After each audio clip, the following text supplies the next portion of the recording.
Et si ce que tu vis en ce moment n'était pas un hasard, mais un signe? Peut-être que tu traverses une saison étrange.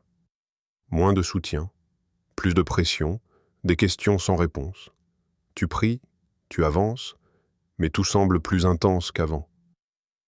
Et au fond de toi, tu te demandes, Seigneur, qu'est-ce qui se passe? Et si je te disais que ces moments ne sont pas des attaques contre ta destinée, mais des indicateurs de ton élévation? Dieu ne prépare jamais une grande destinée sans passer par un processus profond. Avant chaque nouvelle dimension, il y a des signes, des indices spirituels qui révèlent que le ciel travaille en coulisses. Aujourd'hui, nous allons découvrir 3 signes puissants qui montrent que tu es en train d'être préparé pour un nouveau niveau. Signe 1. Dieu t'isole pour te transformer. Il y a une saison que beaucoup interprètent mal, la saison de l'isolement. Tu remarques que certaines relations s'éloignent, des opportunités se ferment, des conversations s'essaignent, tu te retrouves avec moins de bruit autour de toi et plus de silence. Humainement, cela ressemble à une perte. Spirituellement, cela peut être une préparation. Quand Dieu décide d'élever une personne, il commence souvent par la retirer du tumulte. Non pas pour l'abandonner, mais pour la former. L'isolement divin n'est pas un rejet social, c'est un retrait stratégique. Il existe des dimensions que tu ne peux atteindre si tu restes constamment entouré. Certaines révélations ne se reçoivent pas dans la foule, mais dans le calme. C'est dans les saisons silencieuses que Dieu travaille en profondeur. Il coupe certaines influences, il expose certaines faiblesses, il met en lumière des attachements que tu ne voyais même pas. La Bible nous dit dans Osée 2,16 « C'est pourquoi voici, je veux l'attirer et la conduire au désert, et je parlerai à son cœur. » Remarque bien, Dieu attire, puis conduit au désert, puis parle au cœur. Le désert n'est pas une punition, c'est un lieu de clarification. Quand tout est retiré, il ne reste que l'essentiel. Et dans cet espace, Dieu façonne ton identité. Beaucoup demandent l'élévation, mais peu acceptent l'isolement qui la précède. Car l'isolement révèle ce qui dépendait trop des autres. Ta foi était-elle nourrie par la présence des gens ou par ta relation personnelle avec Dieu? Ta motivation venait-elle de l'encouragement extérieur ou d'une conviction intérieure? Lorsque Dieu t'isole, il brise la dépendance excessive aux validations humaines. Il t'apprend à marcher sans applaudissements, à persévérer sans reconnaissance, à croire sans confirmation visible. Et c'est dans cette solitude que ton caractère commence à se solidifier. L'isolement agit comme un filtre. Certaines personnes quittent ta vie parce qu'elles ne sont pas alignées avec la prochaine saison. Certaines habitudes disparaissent parce qu'elles ne peuvent pas survivre à ton niveau futur. Certaines distractions sont retirées parce qu'elles auraient saboté ta concentration. Ce processus peut être inconfortable, parfois même douloureux. Mais l'inconfort n'est pas un indicateur d'erreur. C'est souvent un indicateur de croissance. Dieu ne te prépare pas seulement à recevoir plus, il te prépare à supporter plus. Car l'élévation sans transformation intérieure devient un piège. Si ton cœur ne change pas, ton niveau ne pourra pas rester stable. C'est pourquoi Dieu travaille d'abord dans l'invisible avant de te positionner dans le visible. Si tu traverses une saison où tu te sens mis à part, ne la combats pas immédiatement. Demande-toi plutôt, qu'est-ce que Dieu est en train de purifier? Qu'est-ce qu'il est en train d'ajuster en moi? L'isolement n'est pas la fin de ton histoire. C'est la salle de préparation de ton prochain niveau, signe 2. Les attaques s'intensifient avant ta percée. Il y a un paradoxe spirituel que beaucoup ne comprennent pas. Plus tu avances vers ce que Dieu a prévu pour toi, plus l'opposition semble se lever. Tu pries davantage et les complications augmentent. Tu décides de changer. Et soudain, les résistances apparaissent. Tu fais un pas vers ta destinée. Et le combat devient plus intense. Ce n'est pas forcément un signe que tu t'es trompé de direction. Parfois, c'est exactement l'inverse. L'opposition est souvent proportionnelle à l'impact de ta destinée. Un voleur ne s'attaque pas à une maison vide. De la même manière, l'ennemi ne mobilise pas d'efforts contre une vie qui ne représente aucune menace. Si les vents se lèvent, c'est peut-être parce que tu transportes quelque chose de précieux. La Bible nous dit dans 1 Pierre 5:8 « Soyez sobres, veillez. Votre adversaire, le diable, rôde comme un lion rugissant, cherchant qui il dévorera. » Remarque bien, il rôde. Cela implique qu'il observe, qu'il cherche, qu'il cible. L'attaque n'est pas aléatoire. Elle vise ce qui porte du potentiel. Mais voici ce qu'il faut comprendre. Une attaque n'est pas toujours destinée à te détruire. Parfois, elle révèle simplement ton niveau. La pression expose la solidité de ta foi.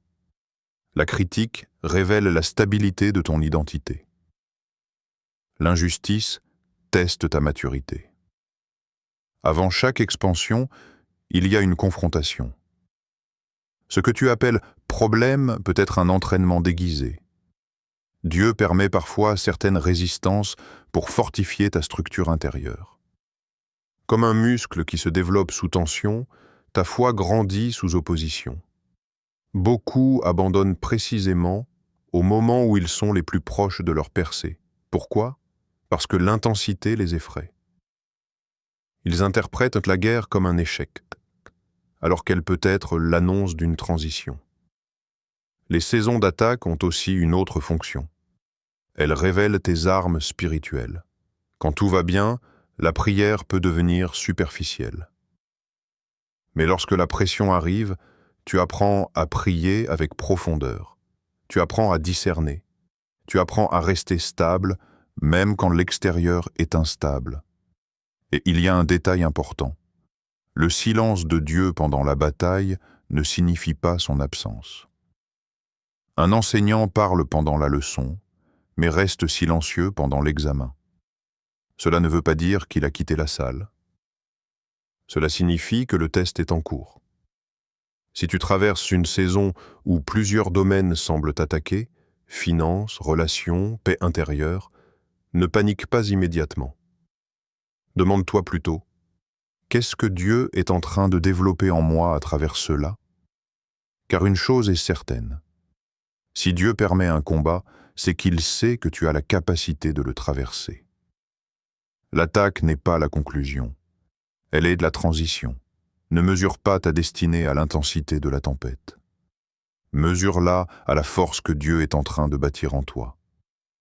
Et souviens-toi, les plus grandes percées sont souvent précédées des combats les plus intenses. Signe 3. Dieu teste ton caractère avant de t'élever. Il existe une vérité spirituelle que peu de personnes aiment entendre. Dieu ne se précipite jamais pour promouvoir quelqu'un dont le caractère n'est pas prêt. Nous aimons parler de dons, de talents, d'opportunités, de portes qui s'ouvrent. Mais dans le royaume de Dieu, la promotion ne repose pas uniquement sur ce que tu sais faire. Elle repose sur ce que tu es devenu intérieurement. Avant de t'exposer publiquement, Dieu t'observe dans le privé. Les tests de caractère ne sont pas spectaculaires. Ils sont souvent silencieux, répétitifs et parfois frustrants. Ils se cachent dans des situations ordinaires. Une injustice, une attente prolongée, une tentation discrète, une opportunité de te venger, un moment où personne ne regarde. C'est là que ton vrai niveau se révèle. La Bible nous dit dans Luc 16:10, « Celui qui est fidèle dans les moindres choses l'est aussi dans les grandes. » Dieu commence toujours par les moindres choses. Pourquoi? Parce que les petites responsabilités révèlent les grandes intentions du cœur. Tu peux prier avec puissance en public, mais comment réagis-tu quand on te manque de respect? Tu peux parler de foi, mais que fais-tu quand la réponse tarde? Tu peux dire que tu fais confiance à Dieu, mais continues-tu à lui obéir quand cela te coûte? Le test du caractère touche principalement 3 domaines: l'intégrité, la patience et les motivations. L'intégrité, c'est rester droit quand la facilité te propose un raccourci. La patience, c'est rester stable quand tout semble lent. Les motivations, c'est faire la bonne chose pour la bonne raison. Beaucoup veulent la couronne, mais peu acceptent la formation invisible. Pourtant, c'est dans l'ombre que la solidité se construit. Il y a aussi un principe important. Les tests reviennent jusqu'à ce qu'ils soient réussis. As-tu remarqué que certaines situations semblent se répéter dans ta vie? Les mêmes types de conflits, les mêmes frustrations, les mêmes défis relationnels? Ce n'est pas forcément une malédiction. Cela peut être une leçon non validée. Dieu n'est pas pressé. Il préfère retarder une élévation plutôt que de l'accorder trop tôt et te voir t'effondrer sous son poids. Car l'élévation, Coquille, amplifie tout. Si ton cœur est instable, l'élévation amplifiera ton instabilité. Si ton ego n'est pas maîtrisé, l'élévation nourrira ton orgueil. Si ton identité dépend du regard des autres, la visibilité deviendra un piège. C'est pourquoi Dieu travaille d'abord en profondeur. Le test du caractère se manifeste souvent quand tu es fatigué, quand tu aurais une excuse légitime pour abandonner, quand personne ne te remercierait même si tu fais bien les choses. C'est dans ces moments que le ciel observe. La vraie maturité spirituelle ne se mesure pas à l'intensité de tes paroles, mais à la constance de ton obéissance. Si tu es dans une saison d'attente, ne pense pas que Dieu t'ignore. Il évalue la fondation. Il ajuste ton cœur. Il enlève ce qui ne pourra pas survivre à ton prochain niveau. Souviens-toi, il est plus facile d'être élevé que de rester élevé. Dieu ne prépare pas seulement ton succès, il prépare ta longévité. Alors si tu traverses un test en ce moment, ne le méprise pas. Ce n'est pas un obstacle à ta destinée. C'est la qualification pour y entrer. Si tu reconnais dans ta vie l'un de ces signes, l'isolement, l'intensification des attaques ou les tests répétés de ton caractère, alors ne panique pas. Réjouis-toi avec maturité. Cela signifie que quelque chose est en train de se construire en profondeur. Dieu ne gaspille aucune saison. Chaque moment de solitude affine ta dépendance à lui. Chaque combat fortifie ta foi. Chaque test consolide ton caractère. Rien n'est inutile.